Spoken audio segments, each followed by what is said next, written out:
कांग्रेस ने इंदिरा गांधी को उनकी बरसी पर खराज अकीदत पेश किया और सरदार वल्लभ भाई पटेल को उनकी यौम पैदाइश पर याद किया गया। इंदिरा गांधी की यौम शहादत पर मुनक्किदा इस प्रोग्राम की सदारत जेकेपीसीसी सदर वक़ार रसूल वानी ने की। पार्टी के सीनियर लीडर डीडीसी सदूर और सरकर्दा कारकुनान भी यहाँ मौजूद रहे और दोनों अजीम लीडरों को गुलहा अकीदत पेश किया गया। इस मौके पर वक़ार रसूल वानी ने कहा कि कौम इंदिरा गांधी की मकरूज रहेगी। इंदिरा गांधी को उनकी बहादुरी और कायदाना खसूसियात के पेश नज़र आयरन लेडी के नाम से जाना जाता है। इस मौके पर खिताब करते हुए कांग्रेस के सीनियर लीडर और AICC स्टीयरिंग कमेटी के रुकन तारिक हमीद कर्रा ने कहा कि साबिक वज़ीर आज़म ने मुल्क की सालमियत से कभी भी समझौता नहीं किया और कौम की हिफाजत के लिए साबित कदम रही। कहूँगा कि आज के दिन पे एक तो हमें दुख भी है कि उन्होंने इतनी गोलियां अपने सीने पे ली इस मुल्क के लिए और अपनी जान का नजराना जो है वो पेश किया।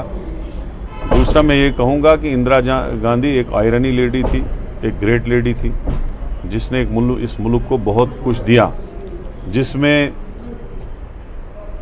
गरीबी हटाओ देश बचाओ का नारा था उसका, और उसमें वो काफ़ी हद तक सफल हुई। अगर विडो पेंशन शुरू हुआ तो उसके टाइम में शुरू हुआ, अगर BPL कैटेगरी जिनको सहायता दी गई राशन में दूसरी चीज़ों में, या इंदिरा आवास योजना शुरू हुई तो उनके वक्त में शुरू हुई। ये बहुत ही रेयर होता है कि दो ग्रेट पर्सनालिटीज़ का एक ही दिन हो, तो उस लिहाज से आज का दिन बहुत ही इम्पॉर्टेंट है।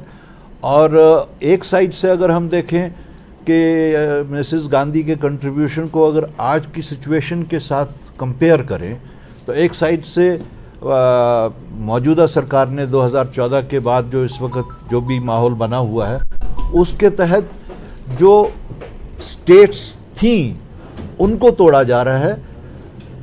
इसके बरक्स मिसेस गांधी ने स्टेट्स क्रिएट की थी, फर्दर स्टेट्स, नई स्टेट्स क्रिएट